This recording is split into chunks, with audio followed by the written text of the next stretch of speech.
to not be first. Do we do enough? Well, I never shut up about it. It must have been about 16, 17. We nicked their guilt rings. Right, the bouncers' guilt rings. This is no good for me. That's the reality. If you want the honest truth, and I see it every day.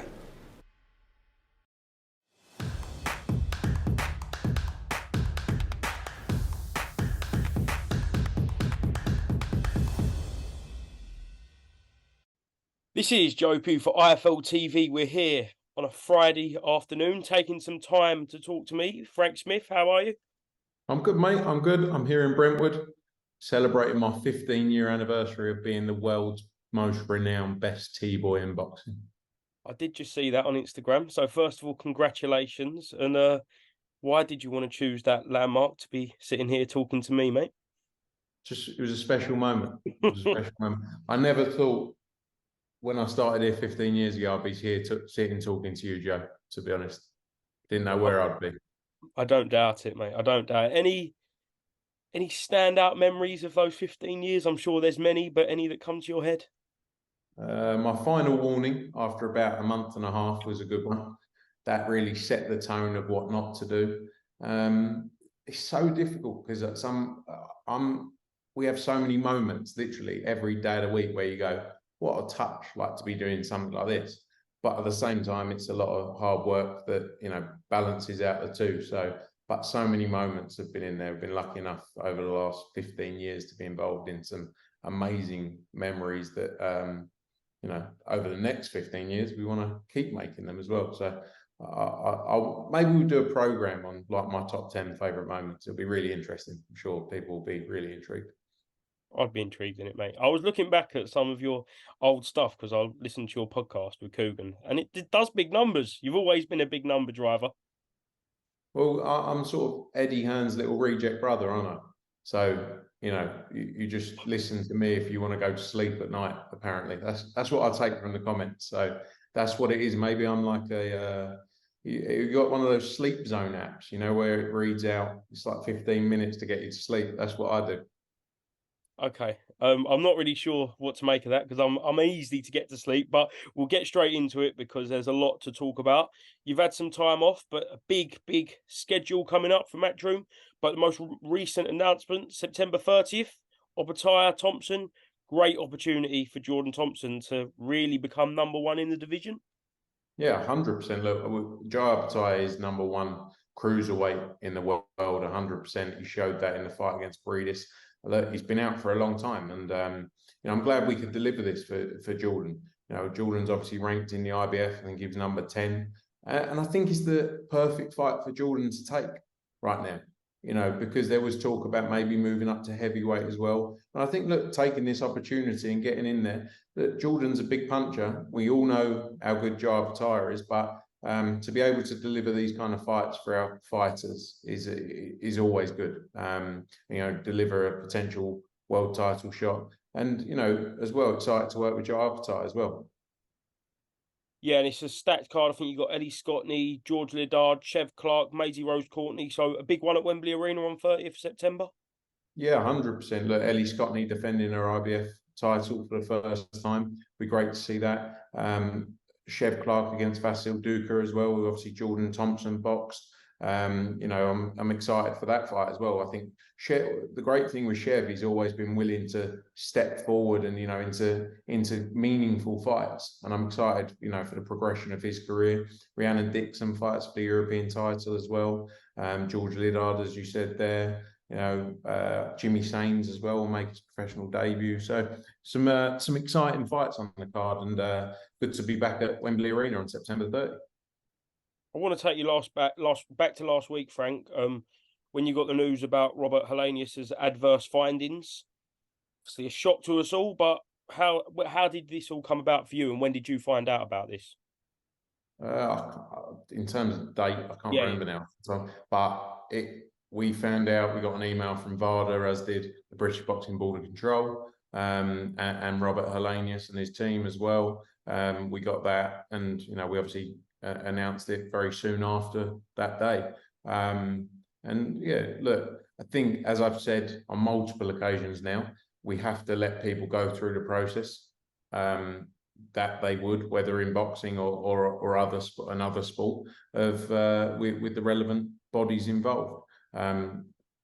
Essentially, it's not for us to decide, but the key for us is to ensure the safety of the sport and put measures in place to improve the safety of the sport. So yeah, it's never good. It's never good, but at the same time, the investment that we're making is beneficial in the fact that things are being found. We'll get into that investment in a minute, but just how much of a problem is it now when we're seeing more and more fighters find adverse findings? In your mind, has it always been there, but now there's more tests, or are more fighters turning towards performance-enhancing drugs? I don't know. I can't. I'm not going to comment and say it's never good. It's not good. It's not what we want to see in the sport. It's not. It's something that happens in all sports. But the difference here is that it's a dangerous sport. You can cause harm and hurt people in the ring. And no one wants to see that. I think the additional testing measures we're putting in place, are part of that. I think a lot of these bodies that people talk about, the likes of UCAD, don't have the funding to ensure there's enough testing. So I think the additional measures that we put in place are helping find more positive tests. Again, it's not good for the sport, but at the same time, it's beneficial if people are getting caught, and we can help eradicate this as much as possible from the sport. Again, I must say though, I think everyone deserves their opportunity to go through a process, a fair process, with the relevant body involved. Eddie spoke on a few interviews yesterday, and has actually mentioned it previously, about a potential internal Matchroom programming policy for all Matchroom fighters. In your words, what would you say that would entail in the ideal world? How would a fighter go through this process, a Matchroom policy? Look, it's early days. We're working through as best we can. Look, we're not experts in doping. That's the key thing to call out. We put on events, we put on shows, and we put measures in place with people who are specialists within this field to ensure the safety of fighters. In terms of what we're looking at doing, there's a number of different ways we could look at it. We obviously invest heavily for a number of our shows already in additional layers of testing over and above the regulatory bodies. Could it be additional random tests mixed between fighters on the undercard, possibly? It's a hard task with 120 fighters as well to manage that process. So we're still working through. We're having in discussions with various people about the best way of operating some kind of more in-depth testing. And I'm sure when we've got more detail, we'll be able to come out with more around it. But all these discussions are positive, because it means that definitely from our side, more than anyone else's, as we've always shown, we're willing to make the investment for the safety of the sport. Would this be something that no other promoter worldwide has done in boxing? Something that we've never seen before?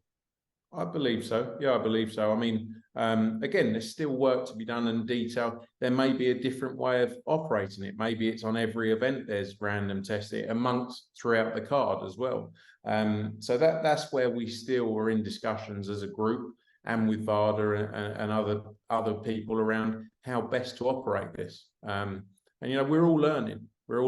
But again, as I say, as a business, we're the only people willing to invest in this.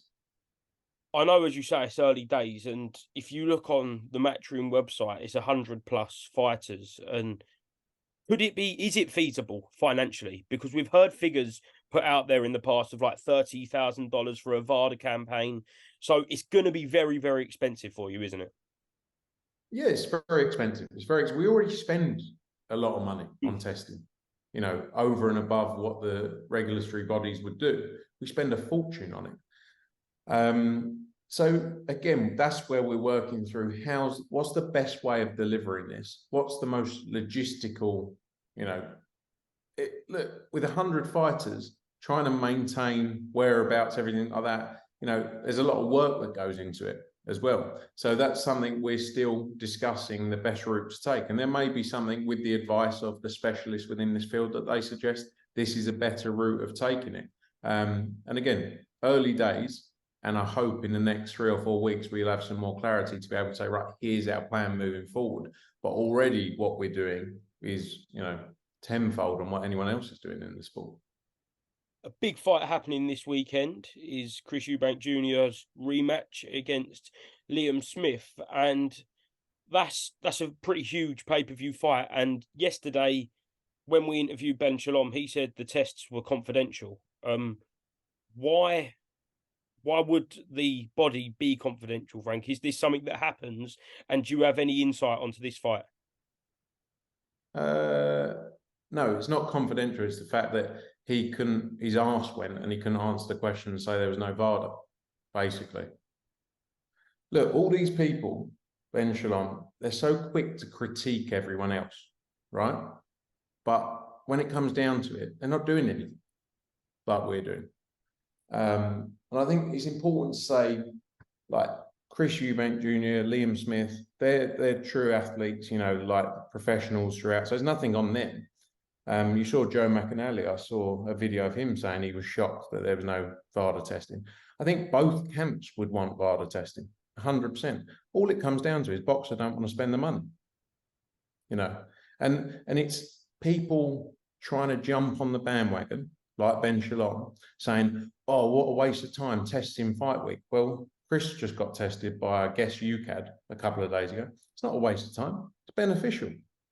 Because if you find out, yes, we all want a clean sport and we don't want people getting in the ring, testing positive. But at the same time, just like testing after a fight, it's still important to know whether someone's taken something that could have a positive, a significant impact on their performance. And I'm not an expert in this field, right? I don't know what you can take on a Friday that has potential upsides to you on a Saturday and could cause issues for your opponent. I don't know, but I'm sure there is, right? So all of these tests are good for the sport, wherever they take place. And the results, the reality is they're not going to come back before the fight. Just, it's not going to happen. But all of these people, and Ben Shalom being one of them, they jump on the bandwagon, but they're not actually doing anything about it. They're just trying to, make themselves look good. But, oh, it's confidential, is it? But you had such an issue back in the day where we couldn't talk about things, but now it's confidential. It's not confidential whether there's Vada testing. Look at Vada's Twitter, where it announces all the shows that got Vada testing on it. So it's not confidential. It's just the fact that he didn't say, no, there's no testing over and above what you could do. And this is nothing on the two fighters at all. They would want the most amount of testing possible. They want a safe sport, a clean sport. It's about the promoters who pipe up but actually don't want to invest any money into the sport. And I highly doubt UCAD would have tested. They might have done, but it's not guaranteed that UCAD would have tested Chris or Liam in the last 8 weeks.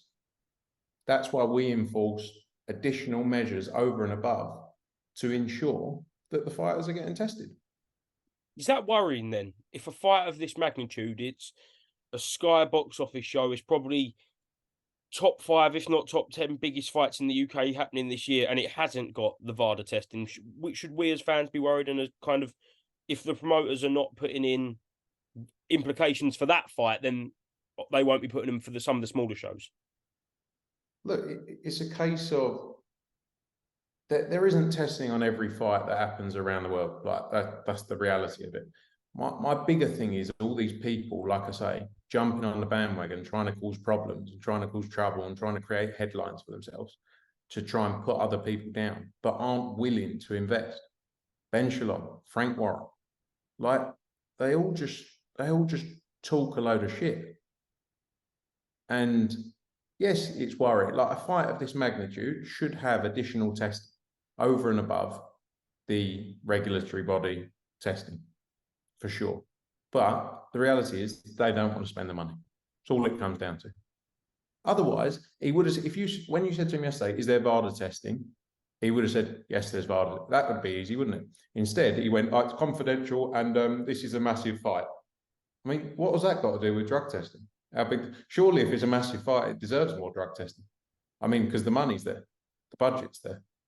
Look, I'm not going to sit here and say for a 10 rounder where you're spending 30 grand on the fight, you're going to spend 20 grand on drug testing. No, that's ludicrous to think that's going to happen. It's never going to, that's the reality. But for a fight of this magnitude, it should be in place.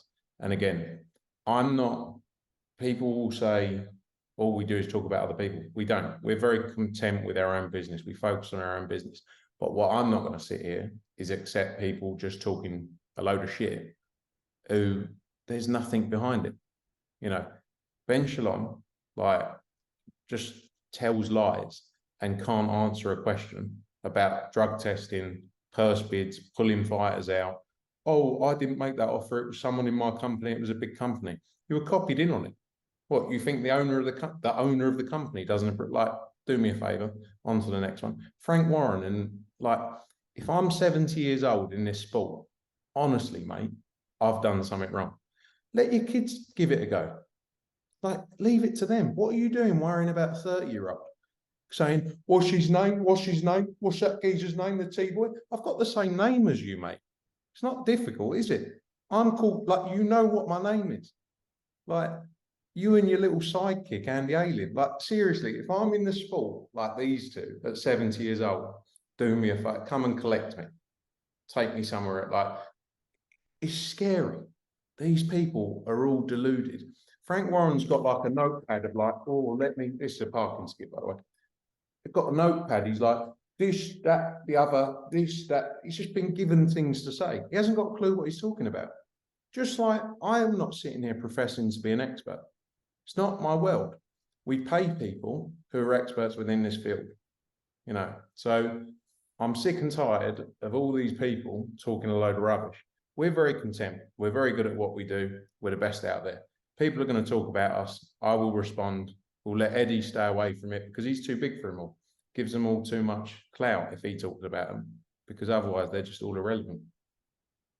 Wow, that was quite something, Frank. But I do want to just quickly mention a comment that Frank Warren said last week in Poland. I know he did have his fun and games with Andy Ayling. Do you take that little bit with a pinch of salt? Is that all fun and games for you, or are you seriously offended by that?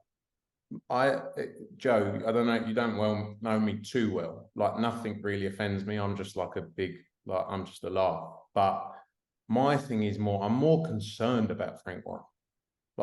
He's that T-boy, what's he talking about? What's he done in the sport? I've done more than Frank Warren in the last 10 years in this sport. That's just the reality of it. Sometimes people have their time. He talks about the show at the weekend. It wasn't even his show. He lost the purse bid. They sat him in the corner. They sat the small hall promoter down the end of the row. So we've got 43,000 in here tonight. It's not your show. You lost the purse bid, mate. Stop talking rubbish. But nothing really offends me, Joe. I just worry about these people getting so angry. They're he's up, he needs to step away from it. Reroute back to Smith Eubank. We took probably about a 10-minute tangent there, but how do you see that fight going, Frank? Do you think Chris can avenge his loss against Liam Smith? I think it's a good fight. I'll be honest with you, when the first fight happened, I don't think many people would have seen Liam doing what he did in terms of stopping Chris, because we've all seen Chris in there with big punches. I think it's going to be an interesting fight between the two of them. We all know Liam's got great ability. I think if we see the Chris of old as well, which, is obviously go out there and, attack, then I think we're in for a good fight. I'm looking forward to it. I think it's going to be an interesting fight, and it's an interesting fight for the dynamic and landscape of the sport as well, especially around those divisions, because, they're all, Liam Smith's a free agent after this. I'm sure we'd love to do something with Liam Smith. Chris Eubank, obviously with Wasserman, he's got no fights left with Sky or Boxer. I'm sure we work closely with Wasserman. I'm sure we can get something done there. There's the Kell Brook, Conor Benn. There's so many fights to be made in and around there. So, the result of this is going to be interesting, and I'll be watching closely. Anthony Joshua, have you had any more talks with the Saudis? Obviously, skills challenge Deontay Wilder. Are we any closer to getting an announcement to when we last spoke, probably 10 days ago? Look, there's still work to be done on this front. We're working through it. It's a fight we've all got the intent to make, but at the same time, the proposals and the deals have to make sense. But I think it's a fight both fighters want. So let's see how things play out. Talks are still ongoing on that front. No real updates so far. Is there a chance we'll see Anthony Joshua in the ring in this year against somebody other than Deontay Wilder? Yeah, look, there's a chance of anything. I don't want to, again, we do so much talking that until things are signed, sealed, delivered, people get their hopes up, and I kind of want to focus on, AJ wants to stay active. He's not going to not be active on the basis of waiting for a fight for 6, 7, 8, 9 months. I think you're going to keep seeing improvements with him staying active. So, there is a chance he could box this side of the year against someone else. There is a chance he boxes Wilder. Wilder is definitely something that we've been talking about for a long time, as you know, and we've spoken about in many interviews, and it's our intent to try and make that fight happen. But yeah, I don't want to go into too much detail because people just, will say, well, you said this, and it's like, yeah, and things may change in the sport, but the aim is to keep him active, and let's see how the next few weeks go in negotiations. Do you think we will get the Hrgović fight ordered as a defence of Usyk's IBF title imminently? Yeah, 100%. Look, Hrgović has been patient for a long, long time here, and obviously he's understood the WBA have their order to go first, which they did with Daniel Dubois being the WBA mandatory. And next up is Filip Hrgović. There's no, Tyson Fury's got a fight lined up already in 2 months' time. It's not like it's 3 or 4 days away. It's a long time away. And there should be nothing standing in the way of Filip Hrgović getting his shot at Alexander Usyk. And look, I know Usyk and his team for a long, long time. They will take on any fight. So they're not shying away from fighting Filip Hrgović. So I'm very confident that will be the fight you see next. And then, an undisputed fight after that, I'm sure. Conor Benn, dates have been touted for the 23rd and the 30th of September. 30th, if all can be resolved, to be fighting in the UK. In your mind, is he definitely fighting on either one of those dates? Not definitely. There's still work to be done. Again, it's one of those things. There's work being done in the background. There's discussions ongoing. Let's see how things pan out over the next couple of days. We have to move very quickly. Has to be the early part of next week we get something finalised. But there's definite intent and discussions ongoing around the opportunities. And we want to see Conor Benn back in there. He's been through all of the various processes. He's not suspended by anybody. Not suspended by UCAD. So let's see how the next couple of days go. Does the result of Saturday's fight kind of impact the next movements of Conor Benn at all? Look, I think that's a natural fight there. Look, there's so many different routes that can be looked at. Whether I think even if Eubank was to lose, the Conor Benn fight's still there. Even if Eubank was to win, the Conor Benn fight's even bigger. If Liam Smith, there's so many routes there and fights to be made, as I said, especially with the likes of Kell Brook added into that mix as well. Kell Brook against Conor Benn's a great fight as well. Maybe we see an absolute tear up between Liam Smith and Chris Eubank Jr. and it's one apiece, and they do it again, and maybe we do it on DAZN because they're both got no ties. I don't know. There's so many different permutations and opportunities there, and I'm excited for it. Kell Brook still in there as a big chance of fighting Conor Benn by the end of this year? I think so. I know. I spoke to Kell Brook earlier today. We've had a long-standing relationship with Kell, as everyone knows, and it's definitely an interesting fight there to be made. There's a bit of history between the two of them, and I think it's a massive fight. Looking at all 4 of those names, there's big fights to be made there, and all available, and to be made, on DAZN. What about John Ryder? When can we expect to see him out next, and any news on him? John Ryder, we're looking at a big fight for him next. There's a lot of discussions ongoing, potential Belanga, Bivol, all around those sort of fights. You've got Munguia as well, is another name working with Golden Boy and discussing with Eric Gomez at the minute. So, hopefully news for him soon. He obviously put in a great performance against Canelo Alvarez, built his stock, built his profile, and I think he's going to get a big fight, hopefully this side of the year. Do you think he will move up to light heavy, or is it wherever the opportunity lies? I think it's where providing it's the right opportunity, it's where, he's been at 168 for quite a while now. He can still make it, but I'm sure if the right opportunity came up, he'd take it. Joe Cordina? Joe Cordina, news very soon, obviously planned for him to go on the Monaco show, which we think will be announced next week. Are we expecting any more UK dates to be announced other than a potential mega fight maybe with Conor Benn at the end of the year? Looking at obviously November 11th as well, which was our Newcastle show, obviously with the result of the Cyrus Patterson fight. We're just working through a couple of options there. Actually got a call anytime after this to start discussing, the remaining cards and get things done. So I think you'll see 1 or 2 more shows. I think we're looking at sort of 13 or 14 shows before the end of the year, kicking off on September 15th. Last one, and we'll finish on a bit more of a light-hearted note. Take you back to last week. What did you make of John Fury's antics at the KSI versus Tommy Fury press conference? Quality. It was like Derek Chisora Mark II. He threw those tables well. John Fury is a entertaining man, and my face would have been very much like Joe Markowski's if I was sitting there like this. Calla was just searching for his phone. All he cared about was where his phone was.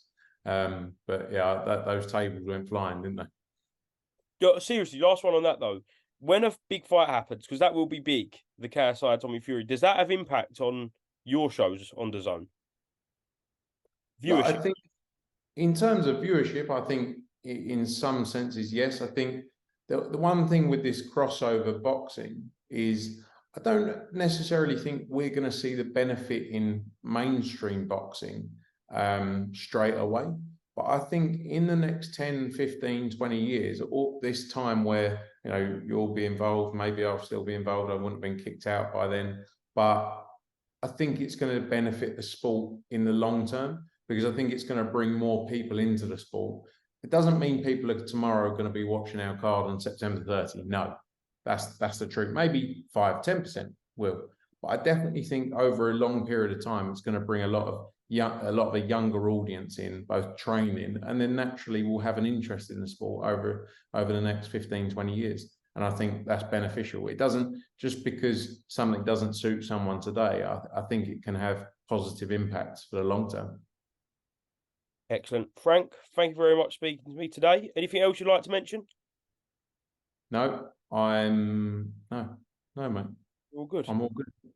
I don't know what I was thinking. What can I say? But no. I mean, I'm just seeing some news about it's transfer deadline day. I'm not even into football, but I'm watching transfer deadline day currently. West Ham Luton tonight. Come on, you irons. I know, putting it on transfer deadline day. Moisey, can't be happy, can he? Disgusting, I read that on Twitter. I read that on Twitter earlier to make it sound like I know about football. He does. I reckon you've got one of them Twitter accounts. You really know everything, mate. Thank you very much, Frank. See you soon, mate. Who to not be first? Do we do enough? Well, I never shut up about it.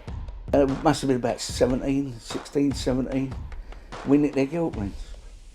Right, the bouncer's guilt wins. This is no good for me. That's the reality. If you want the honest truth, and I see it every day,